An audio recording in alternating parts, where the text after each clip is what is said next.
नमस्ते गणपतये त्वमेव प्रत्यक्षं तत्त्वमसि त्वमेव केवलं कर्तासि त्वमेव केवलं धर्तासि त्वमेव केवलं हरतासि त्वमेव सर्वं खल्विदं ब्रह्मासि त्वं साक्षादात्मासि नित्यं ऋतं वच्मि सत्यं वच्मि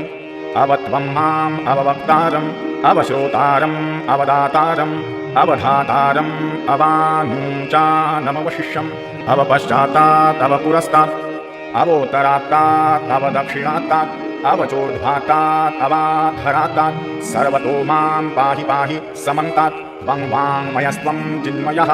त्वम् आनन्दमयस्त्वं ब्रह्ममयः त्वं सच्चिदानन्दाद्वितीयोऽसि त्वं प्रत्यक्षं ब्रह्मासि त्वं ज्ञानमयो विज्ञानमयोऽसि सर्वं जगदिदं त्वत्तो जायते सर्वं जगदिदं त्वत्तस्तिष्ठति सर्वं जगदिदं त्वयि लयमिष्यति सर्वं जगदिदं त्वयि प्रत्येति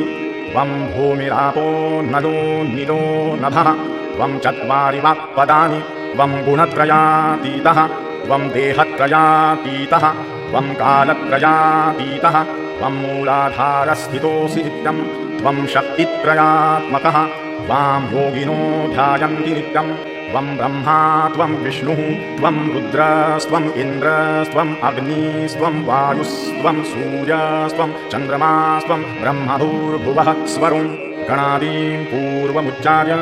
वर्णादीं तदनन्तरम् अनुस्वारः परतरः अर्धेन तुलसितं तारेण रुद्धम्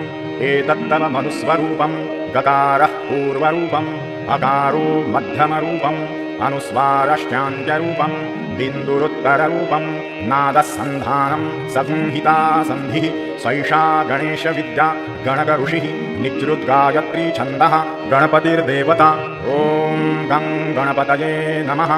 एकदन्ताय विद्महे वक्रतुण्डाय धीमहि तन्नो दन्ती प्रचोदयात् एकदन्तं चतुरहस्तं पाशमङ्कुशधारिणं रदं च वरदं हस्तैर्बिभ्राणं मूषकध्वजं रक्तं लम्बोदरं शूर्पकर्णकं रक्तवाससं रक्तगन्धानुयुक्ताङ्गं रक्तपुष्पैः सुपूजितं भक्तानुकम्पिनं देवं जगत्कारणमच्युतम् आविर्भूतं च सृष्ट्यादौ प्रकृतेः पुरुषात् परम्